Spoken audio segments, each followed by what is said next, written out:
반갑습니다. 홍콩교단 교도 이혜안입니다.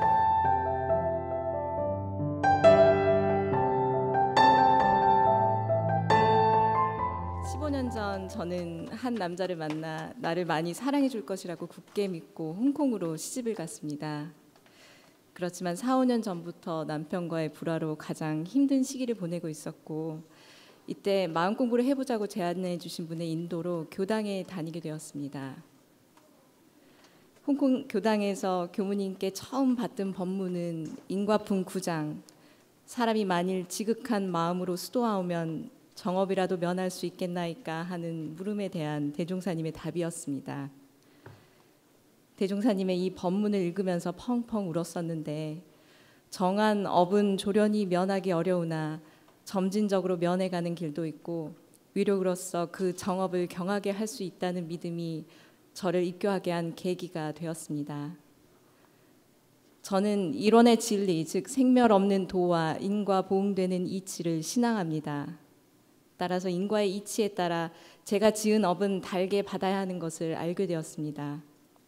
그래서 처음에 남편이 원망스럽고 미워서 꼴도 보기 싫었는데, 그 마음을 돌리기 위해서 제 핸드폰에 제가 제일 좋아하는 배우 정우성 사진을 남편 번호에 저장해 놓고 그분에게서 전화가 올 때마다 정우성 씨가 저를 그윽하게 바라보게 했습니다. 또 남편을 부처님으로 바라보자 다짐해서 남편 이름 대신 부처님이라고 이름을 저장해 놓기도 했습니다. 원망하는 마음을 바꾸어 이 업을 통해 내가 공부할 수 있는 인연을 만들었다는 것에 감사함을 잊지 않으려 했습니다. 물론 잘 안 되는 날이 많았지만 그럼에도 불구하고 매번 남편을 위해 기도했습니다. 이렇게 마음 공부하던 도중 남편이 2년 전 갑작스럽게 응급실로 실려가 깨어나지 못하고 저와 딸아이는 작별 인사도 못한 채 보내야 했습니다. 다행히 교당에서 49제를 정성스럽게 지내게 됐는데, 이때 시어머니께서도 매번 함께 참석하시어 어머니와의 관계도 많이 회복할 수 있게 되었습니다. 또 지금까지도 남편에게 너무나 감사한 점은 딸아이 마음속에 아빠가 가장 사랑하는 사람이 엄마였다는 믿음을 심어주었던 것입니다. 삶은 과거의 업장을 받는 장이 아니라 이미 우리에게 주어진 선물이고 축복입니다. 원불교 대사전에는 창조적 인과의 용어풀이가 나와 있습니다. 인과 보응의 이치를 과거정적으로 본다면 모든 것은 스스로가 지은 것이니 달게 받아야 한다고 해석합니다. 불행, 고통, 슬픔을 수동적으로 받아들여야 하고 마치 빚쟁이처럼 쫓기는 삶을 살게 되고 희망이나 의지가 부족해질 수 있습니다. 하지만 미래지향적 해석은 이제부터 내가 짓는 대로 받는다는 것입니다. 이 얼마나 좋습니까? 과거 1억 빚이 있다 할지라도 내가 10억을 벌면 되니 열심히 선업을 지으면 되는 겁니다. 창조적 인과론을 믿는 사람은 수동적인 자세가 아니라 미래를 향해 삶을 아름답고 가치 있게 창조하기 때문에 혼자가 아닌 함께 잘 살려는 상생선연을 맺어가는 것입니다. 이전까지 저는 학업, 직장, 결혼 생활 등 수많은 실패들을 경험하면서 좌절하고 스스로 안 될 거라고 단정을 하고 제 자신을 믿지 못하고 있었습니다. 제 인생을 남편의 의지에 살다가 딸아이와 앞으로 살 날들이 막막하고 불안하면서 내가 다시 시작할 수 있을까 하는 불신이 생겼습니다. 그러다 작년 하와이 국제 새삼훈련에 참가한 인연으로 새살매에 나와 우산 최희공 종사님의 설법을 듣게 되었는데, 이전까지는 나는 대체 왜 태어났을까 하는 물음을 가졌었다면 우사님 말씀을 통해 나는 세상에 무엇을 줄 수 있을까로 바뀌게 되었습니다. 새살매 다니면서 이 창조적 인과와 나 자신에 대한 믿음을 구체적으로 실현시킬 수 있는 방법들을 배우기 시작했습니다. 하루 일과를 적어보면 내가 딴 생각하며 허송세월을 보내고 노는 시간이 얼마나 많은지 깨닫게 되었고, 해야 할 일의 순서를 정해가며 일상에서부터 작은 것들을 이루어가고 있습니다. 새로운 내가 되어 새로운 삶을 살려면 자력도 필요하지만 타력이 필요하고 그 타력이 스승님이다라는 것을 깨달았습니다.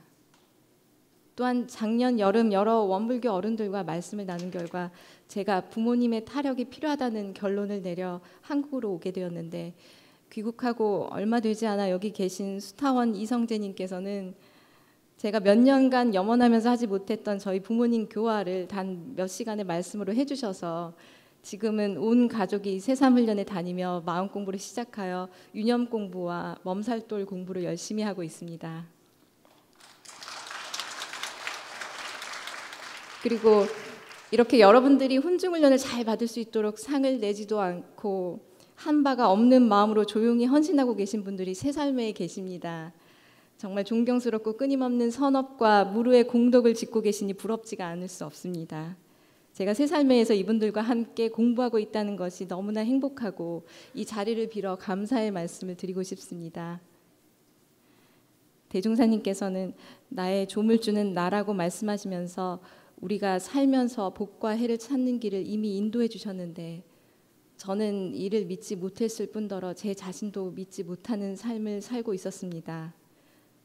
새로운 나를 만들고 새로운 삶을 살아가기 위해서 대산종사의 다음 법문같이 살기로 서원을 세웠습니다.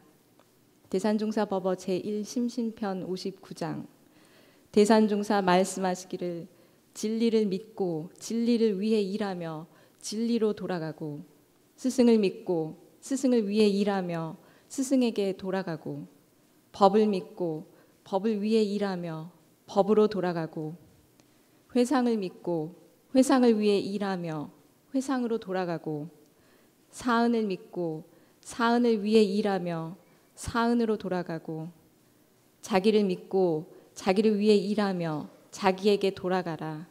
특히 이 6가지 가운데 가장 중요한 것은 그 주인공이 바로 자기 자신임을 확실히 아는 것이니 언제 어디서나 자기를 놓아버리지 않고 자기에게 매달려 영생을 개척하면 진리와 스승과 법과 회상과 내가 하나가 될 수 있느니라.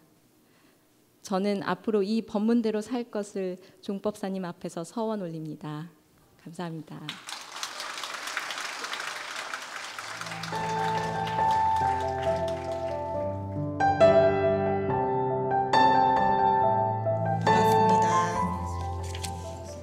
저는 설영우 예비 교무입니다. 사실 지금 저를 혹시 처음 보시는 분 있으신가요? 네, 많이 있으신 것 같아서 저에 대해서 간략하게 소개를 좀 드려야 될 것 같아요. 저는 일단 저희 고향은 서울 동대문구 청량리에서 쭉 나고 자랐고요. 그리고 원래 전농교당에서 이제 어린이회부터 해서 학생회까지 쭉 다니다가 이제 청년 때는 안암교당에서 제가 8년 정도 같이 이렇게 살게 되었습니다. 그리고 제 안암교당에서 20대를 보내게 되었었는데 제가 주로 활동했던 분야는 저는 항상 이쪽에 앉았었어요. 제가 주로 반주를 도맡아서 6년 정도는 이제 일반법회와 청년법회를 같이 이제 반주를 했었고, 그리고 이제 문화부에서 활동하면서 저희 도인교우님 그리고 이제 일반으로 진급하신 도심교우님이랑 같이 공연도 많이 했던 그런 기억이 막 새록새록 납니다. 그리고 출가의 그 추천 교무님은 이제 보산 김재원 교무님께서 이제 저희 추천 교무님이시고요. 이제 저한테 이제는 그만 놀고 네 갈 길 가라 이 말씀을 하셔서 제가 그 말씀 듣고 4일 동안 고심하다가 그래 출가를 해야겠다 생각을 하고 출가를 하게 됐는데, 단순히 이제 출가를 하라고 하셔서만 출가를 했던 건 아니고 2가지 계기가 있었어요. 그 하나는 제가 은연중에 공부를 하면서 대종사님께서는 이만큼 높은 경지에 계시고 나는 실생활 생활하는 내 모습을 보면 나는 아직도 정말 바닥인 것 같고 이렇게 부족한데 내가 과연 열애이가 될 수 있을까? 그러니까 항상 스스로에 대한 불신이 있었는데 어느 순간 오기가 생기는 거예요. 그리고 내가 시일의 차이는 있을 수 있겠지만 언제가 될지 모르겠지만 나도 열애이가 될 수 있다 하는 그런 오기가 생겨서 그때부터 나는 어떻게 그러면 살아야 할 것인가를 생각을 하게 됐어요. 이제 그게 첫 번째 계기였고, 2번째 계기는 제가 그때는 한참 직장 생활을 하고 있었는데 보통 대부분 회사는 그 이익을 추구를 하고 그리고 사람들의 욕심을 이용을 많이 하잖아요. 이제 그런 일을 하면서 그런 모습들을 욕심으로 끄달려가는 그 사람들의 그 모습을 많이 보고 또 오히려 그 직급이 높은 사람일 들일수록 더 행복과는 더 멀어 보이는 그런 생활은 너무 불행해 보이는 그런 느낌을 많이 받아서 내가 이대로 살아간다면 과연 끝까지 행복할 수 있을까 하는 그런 의문이 생겼어요. 그래서 근데 아무리 봐도 출가를 하신 분들을 보면 제가였을 때 이제 출가하신 분들을 보면은 오히려 그 나이를 먹으면 먹을수록 그 수도원의 원로원에 계시는 교민들 보면 정말 세상 행복해 보이시거든요. 그래서 그런 모습을 보면서 오히려 이 길을 가면 내가 평생을 아니면 영생토록 행복할 수 있지 않을까 하는 그런 생각이 들어서 그 두 가지 계기로 제가 출가를 결심하게 되었고요. 그래서 출가를 이제 하겠다 이렇게 말씀을 드리고 이제 그 이후로는 지금 구룡에 그 상사원이 있잖아요. 좌상 상사님께서 계신 그 상사원에서 이제 2년간 간사 생활을 하고 그리고 영산선악대학교 2학년으로 편입을 해서 이제 3년 동안 학부 생활을 이제 마쳤습니다. 네. 그 또 학부 생활을 시간이 조금만 더 해야 되나요? 네. 그 학부 생활을 보내면서 3년간 보내면서 여러 가지 이제 우여곡절도 있었지만은 느꼈던 감상은 결국은 내가 부처를 이루고 세상을 건지는 서원 그리고 진리, 스승법, 회상에 대한 굳은 믿음 이 두 가지가 바탕이 되어서 살아야 된다는 거를 정말 느꼈고 그리고 다른 무엇보다도 이 서원과 신심에 가장 공을 들여야겠다는 그런 감상이 들었어요. 그리고 제가 4학년 이제 말에 1차 교무고시를 봤는데 이번 교무고시를 보는 동안에서 이번 한 학기 동안 전서가 이렇게 지금 두껍게 있잖아요. 그래서 그 전서의 모든 내용을 이렇게 전부 다 스터디가 이렇게 짜져서 다 같이 이렇게 좀 세밀하게 좀 더 공부를 할 수 있었던 그런 시간을 가졌는데요. 이제 경전 공부를 더 깊이 있게 하면서 느꼈던 거는 그 대종사님께서 경전이 그 공부의 방향로라고 하셨잖아요. 정말 내 인생의 그 공부길을 잘 잡아가려면 이 경전을 언제나 가까이 해야겠구나. 그리고 설사 내가 경계에 헤매고 욕심에 가리더라도 내가 이 경전만 놓지 않는다면은 다시 바른 길로 돌아올 수 있겠다 하는 그런 자각이 생겼습니다. 더 하고 싶은 말이 많았는데 시간상에서 오늘은 여기까지 또 말씀드리겠고요. 이제 대학원에 들어가면 그 원해법회라고 해서 그 한 번씩 이렇게 나와서 교당에 그 법회에 참여해서 같이 법회를 보는 그런 시간을 가질 수 있는데 다행히도 대학원에 가면은 2주에 한 번씩 원해법회가 있대요. 그래서 오히려 그 제 대학교 생활 때보다 더 자주 이제 뵐 수 있을 것 같아서 더 자세한 얘기는 앞으로도 자주 나누도록 하겠습니다. 예, 들어주셔서 감사합니다.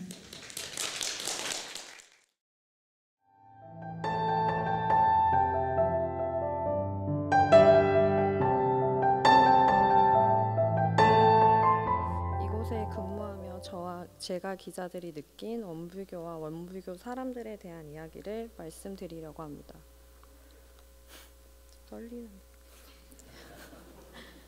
여러 해에 걸쳐 원불교 기관에 근무하며 많은 교도님들을 만나고 그분들의 이야기를 직간접적으로 들었습니다. 연령대도 다양하고 사연도 다 달랐지만 이분들이 공통적으로 한 말이 있습니다.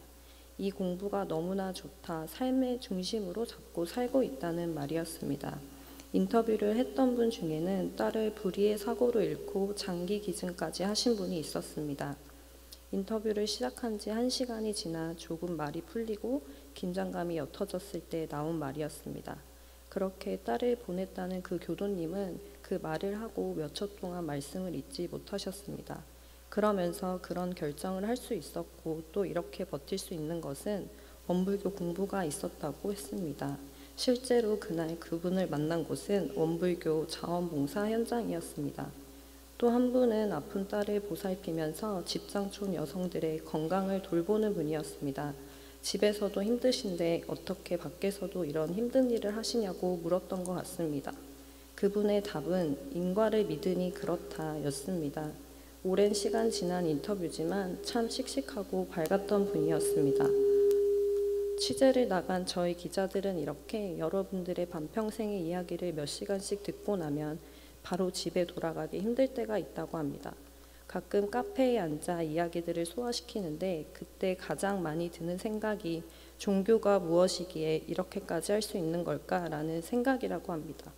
저희가 만난 분들은 종교가 없어도 충분히 도덕적으로 잘 사실 수 있는 분으로 보였거든요. 그래서 질문도 했습니다. 답이 잘 기억나지 않지만 남에게 피해주지 않는 삶이라는 건 주지도 받지도 않으면서 제자리만 머무는 삶이다. 지으려고도 하지 않는 것이라며 인과보응의 이치를 알고 삶의 태도가 바뀌었다고 하셨습니다. 그리고 큰 경계를 당했을 때 그 힘이 드러난다며 그때를 위해 근육을 단련한 거라고요. 그때 생각했던 것 같습니다. 선하고 좋은 영향력을 주는 교도님들이 이렇게 치열하게 공부하는 건 누구나 언젠가 100m를 전력 달리기 해야 할 순간이 오는데 그 순간을 대비해 매일매일 운동장을 달리며 연습하는 거라고요. 그래서 그 공부를 하신 교도님들이 너무나 큰 경계가 닥쳤을 때 흔들림 없이 걸으시는 거라고요. 평생 운동선수처럼 마음을 단련해야 하는 원불교 공부가 조금 힘들고 요령이란 없구나라는 생각을 했습니다. 이 외에도 기억나는 분들이 있는데 어르신들입니다. 정확히는 90이 넘으시는 할머니들이셨습니다.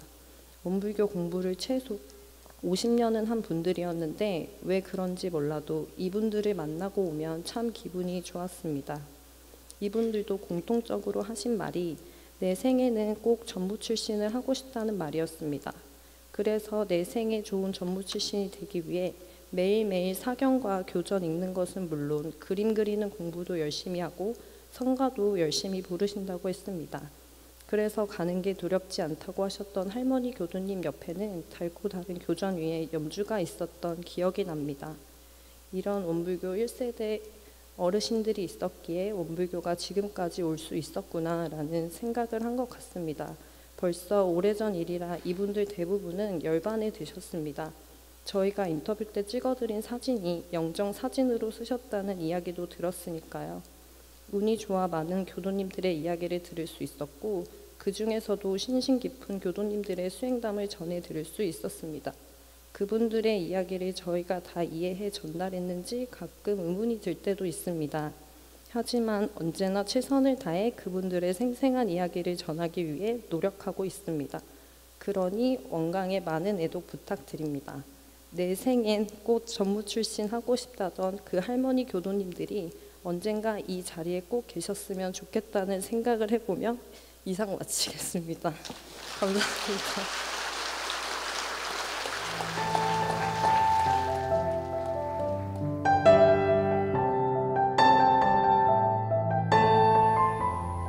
김조연입니다.